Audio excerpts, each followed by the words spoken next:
Rock 100.5 KATT. I am Cameron Buchholtz, Rocklahoma 2025, here with Adam and Luke of the Struts. What's going on, y'all?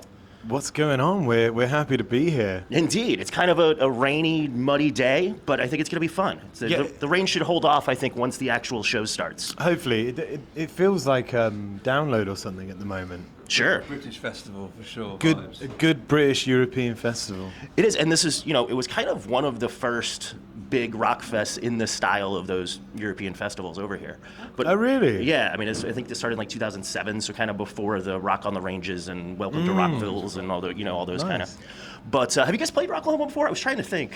I know a lot of them probably blend together, but Yeah. Yeah, I think we have. We've done a lot of the, because this is like a harder rock thing than what our music, we seem to fit in here, so it's pretty good. But we've done a lot of the Welcome to Rockvilles and stuff. We've probably been here before. I would imagine so. I don't know. I should have probably looked before. It's been a while. Yeah. I mean, we've been out in the States really now for like 10 plus years, so it's incredible when you really think about the amount of festivals and shows and places and stuff. It kind of molds into one big beautiful piece of putty, Well, and you guys are out, celebrating the 10 years of Everybody Wants. Which are you guys playing that record kind of in sequence, or how are you treating the celebration of the 10 years?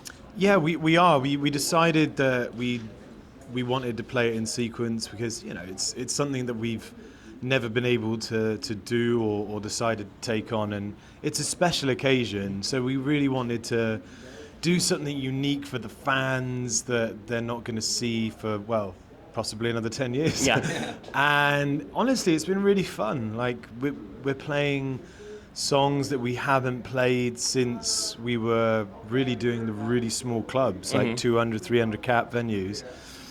And it's a beautiful moment to play those songs again 10 years later in really big rooms, Anthem in DC and the Paramount in Brooklyn, New York.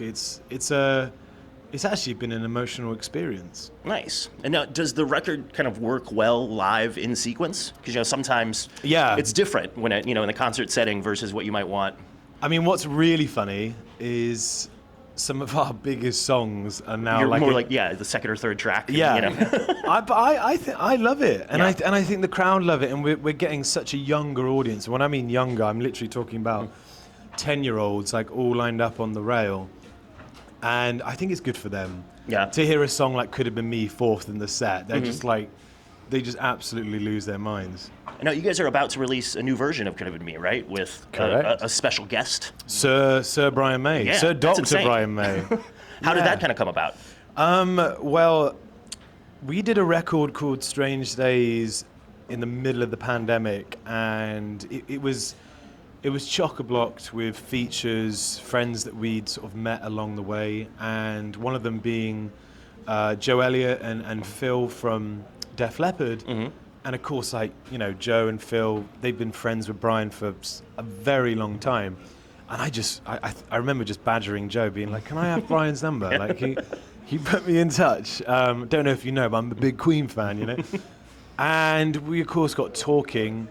I can't really remember the moment when he got inspired to kind of work on that track, but it was about three years ago, and he sent me back this version of Could Have Been Me, and I was just like, whoa, it was slightly different arrangement. He'd layered it with all of his sort of like iconic guitar sort of tones and parts, harmony guitars everywhere. And then it just kind of got us all thinking. We were like, well, we should really do something with this. And it just didn't work out at the time. And a few years kind of went by. We were both busy a lot. And it just all fell into place just in time for this kind of 10-year anniversary and celebrating our first album and pretty much our first proper big single in the US as well. Yeah. So, yeah, we got a video coming out to go alongside the release. And it's out September 3rd. Correct. Awesome. And it sounds like he put like real effort into it, because I know sometimes when there's features like that, it's like, oh, he spent 8 minutes and laid down some random guitar solo, and now they can say that they have the name on the track. But yeah, I have about 6 or 7 different versions of it, and like I said, a year would go by, and then he'd send something else, and then it's honestly, it's funny. I guess it's a little bit long for the radio. Okay.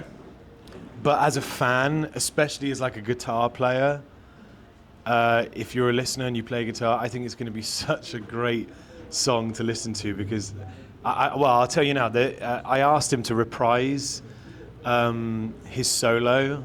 So there's this real Guitar-mageddon moment where he does a solo and then Adam does a solo, like in the reprise, and it's just a huge moment, you know? Nice. Well, look forward to hearing it. And just, guys, thanks for the time. Thanks for stopping in. And, Thank you. And stoked for the show this afternoon. Sweet. Yeah, see you there.